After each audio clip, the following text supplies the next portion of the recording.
The Wonderful Wizard of Oz by L. Frank Baum. Read by the Henry Public Library.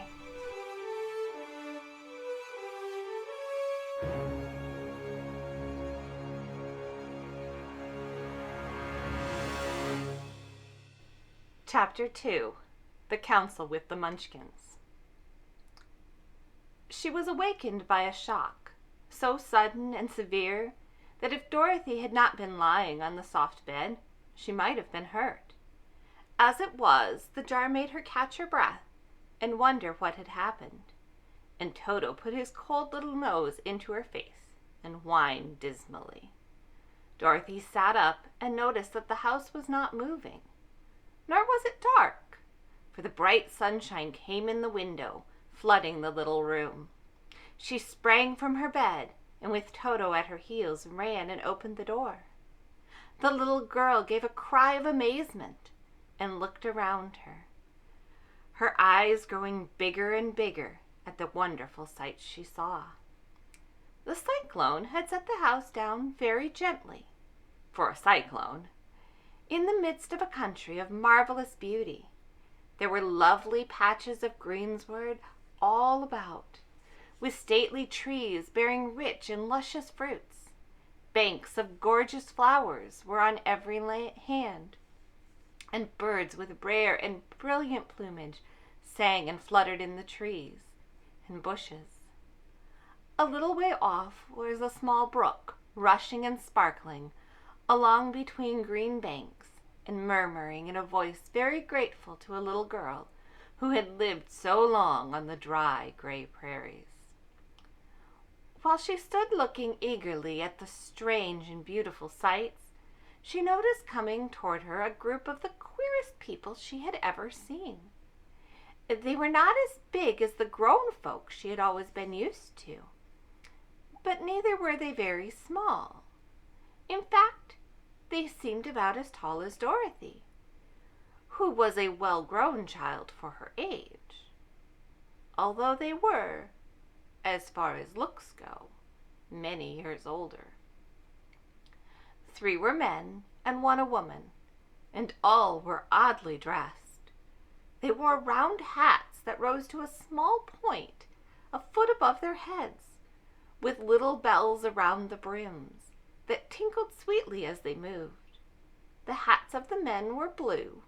The little woman's hat was white, and she wore a white gown that hung in pleats from her shoulders. Over it were sprinkled little stars that glistened in the sun like diamonds. The men were dressed in blue of the same shade as their hats, and wore well-polished boots with a deep roll of blue at the tops. The men, Dorothy thought, were about as old as Uncle Henry, for 2 of them had beards. But the little woman was doubtless much older. Her face was covered with wrinkles, her hair was nearly white, and she walked rather stiffly. When these people drew near the house where Dorothy was standing in the doorway, they paused and whispered among themselves, as if afraid to come further. But the little woman walked up to Dorothy, made a low bow, and said in a sweet voice, "You are welcome, most noble sorceress, to the land of the Munchkins. We are so grateful to you for having killed the Wicked Witch of the East, for setting our people free from bondage." Dorothy listened to this speech with wonder. What could the little woman possibly mean by calling her a sorceress, and saying that she had killed the Wicked Witch of the East? Dorothy was an innocent, harmless little girl who had been carried by a cyclone many miles from home, and she had never killed anything in her life. But the little woman evidently expected her to answer, so Dorothy said with hesitation, "You are very kind, but there must be some mistake. I have not killed anything." "Your house did anyway," replied the little old woman with a laugh, "and that is the same thing. See," she continued, pointing to the corner of the house, "there are her 2 feet, still sticking out from under a black lid." Dorothy looked and gave a little cry of fright. There indeed, just under the corner of the great beam of the house, rested 2 feet, were sticking out, shod in silver shoes with pointed toes. "Oh dear!" cried Dorothy, clasping her hands in dismay. "The house must have fallen on her. Whatever shall we do?" "There's nothing to be done," said the little woman calmly. "But who is she?" asked Dorothy. "She was the Wicked Witch of the East, as I said," answered the little woman. "She has held all the Munchkins in bondage for many years, making them slave to her night and day. Now they are all set free and are grateful to you for the favor." "Who are the Munchkins?" inquired Dorothy. "They are the people who live in this land to the east, where the Wicked Witch ruled." "Are you a Munchkin?" asked Dorothy. "No, but I am their friend, although I live in the land of the north. When they saw the Witch of the East was dead, the Munchkins sent a swift messenger to me, and I came at once. I am the Witch of the North." "Oh, gracious!" cried Dorothy. "Are you a real witch?" "Yes, indeed," answered the little woman. "But I am a good witch, and the people love me. I am not as powerful as the Wicked Witch, who was ruled here, or I should have set the people free myself." "But I thought all witches were wicked," said the girl, who was half frightened at facing a real witch. "Oh, no, that is a great mistake. There are only 4 witches in all of the land of Oz, and 2 of them, those who live in the north and the south, are good witches. I know this is true, for I am one of them myself, and cannot be mistaken. Those who dwelt in the east and the west were indeed wicked witches, but now that you have killed one of them, there is only one wicked witch left in all of Oz, the one who lives in the west." "But," said Dorothy after a moment's thought, "Aunt Em has told me that the witches were all dead, years and years ago." "Who is Aunt Em?" inquired the little woman. "She is my aunt who lives in Kansas, where I came from." The Witch of the North seemed to think for a time, with her head bowed and her eyes upon the ground. Then she looked up and said, "I do not know where Kansas is, for I have never heard that country mentioned before. But tell me, is it a civilized country?" "Oh, yes," replied Dorothy. "Then that accounts for it. In the civilized countries I believe there are no witches left, nor wizards, nor sorcerers, nor magicians. But you see, the land of Oz has never been civilized, for we are cut off from all the rest of the world. Therefore we still have witches and wizards among us." "Who are the wizards?" asked Dorothy. "Oz himself is the great wizard," answered the witch, her voice sinking to a whisper. "He is more powerful than all the rest of us together. He lives in the City of Emeralds." Dorothy was going to ask another question, but just then the Munchkins, who had been standing silently by, gave a loud shout and pointed to the corner of the house where the Wicked Witch had been lying.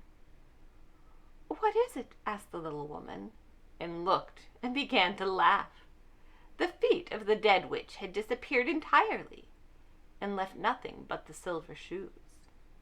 "She was too old," explained the Witch of the North, "that she dried up quickly in the sun. That is the end of her. But the silver shoes are yours, and you shall have them to wear."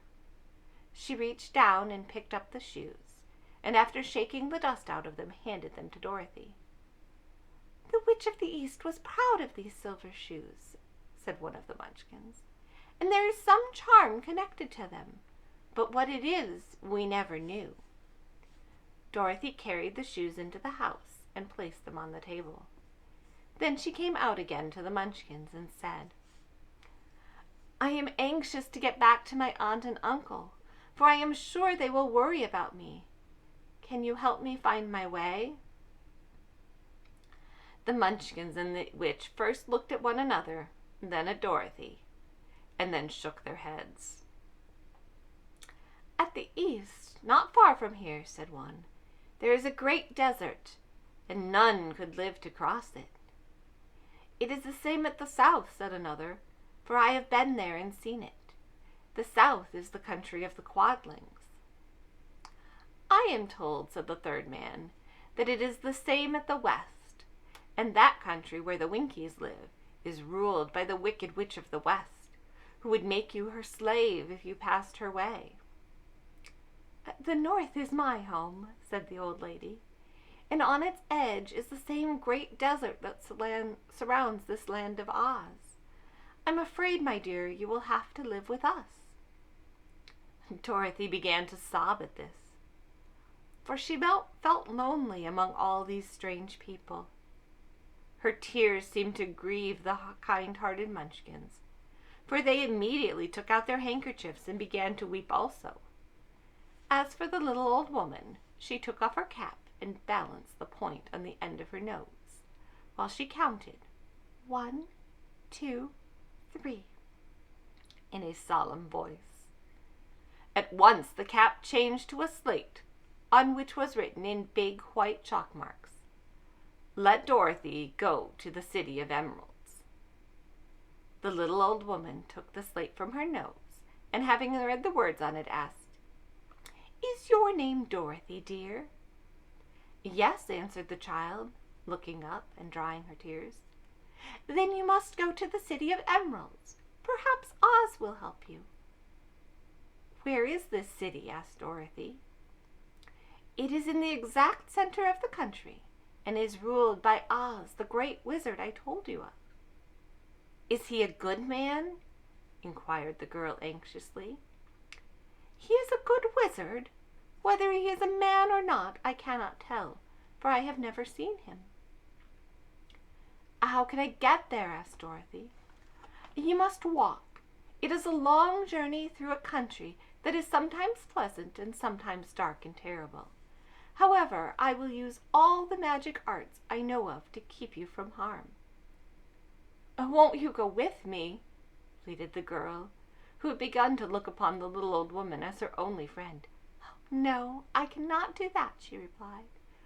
"But I will give you my kiss, and no one will dare injure a person who has been kissed by the Witch of the North." She came close to Dorothy and kissed her gently on the forehead. Where her lips touched the little girl, they left a round, shining mark, as Dorothy found out soon after. "The road to the City of Emeralds is paved with yellow brick," said the witch, "so you cannot miss it. When you get to Oz, do not be afraid of him, but tell your story and ask him to help you. Goodbye, my dear." The three Munchkins bowed low to her and wished her a pleasant journey, after which they walked away through the trees. The witch gave Dorothy a friendly little nod, whirled around on her left heel 3 times, and straightway disappeared, much to the surprise of little Toto, who barked after her loudly enough when she had gone, because he too had been afraid even to growl when she stood by. But Dorothy, knowing her to be a witch, had expected her to disappear in just that way, and was not surprised in the least.